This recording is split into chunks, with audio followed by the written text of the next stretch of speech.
So my name is Jason Oak, and I am the Global Client President who leads our relationship with Adobe globally.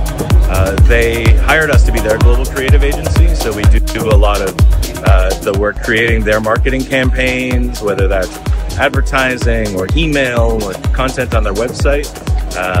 But we're also a big partner with Adobe, so when they're going and selling their products into other companies, we often help them deliver those solutions and show how a marketer and an agency can work together using those tools to drive the kind of creativity that marketers need to create successful marketing campaigns. Jason, what drives you and why you are here? So why I'm here is probably two reasons. One is, in an era when I think we do so much of our work online and meetings on Teams and Zoom and things like that, you really can't beat the personal connection.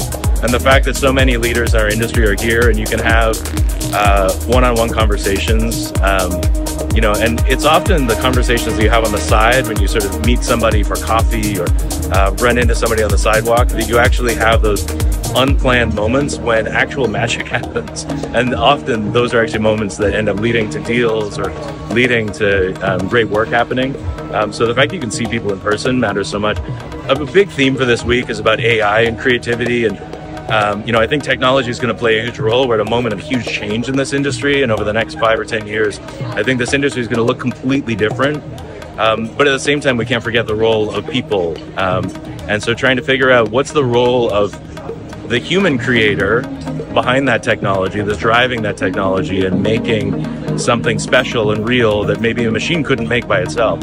I think that's what a lot of this week is going to be about, people figuring out what's that balance between humanity and technology. What's the most important skill for creative people at that time? Honestly, I think the most important skill for creative people right now is not a creative skill per se. It's having a high comfort with ambiguity.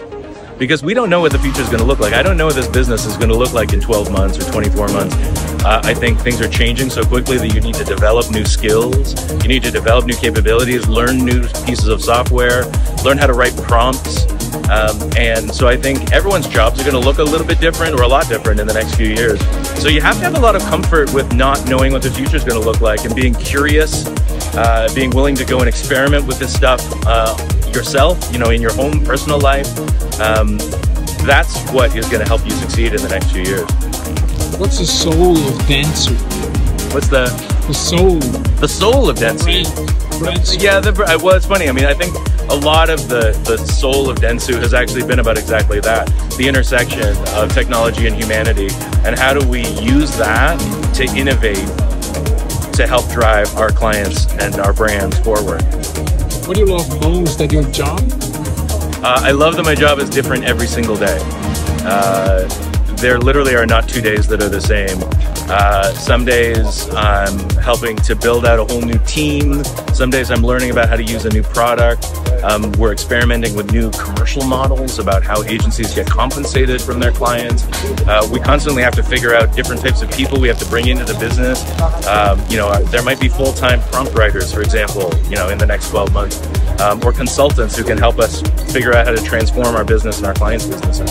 So it's changing every single day, and I love that. It's super exciting. To go back to the earlier question, I have a high tolerance for ambiguity and for not knowing what the world is going to look like, and so I actually really like being in these environments when we can help to actually define what the future is going to look like through the choices we're making today.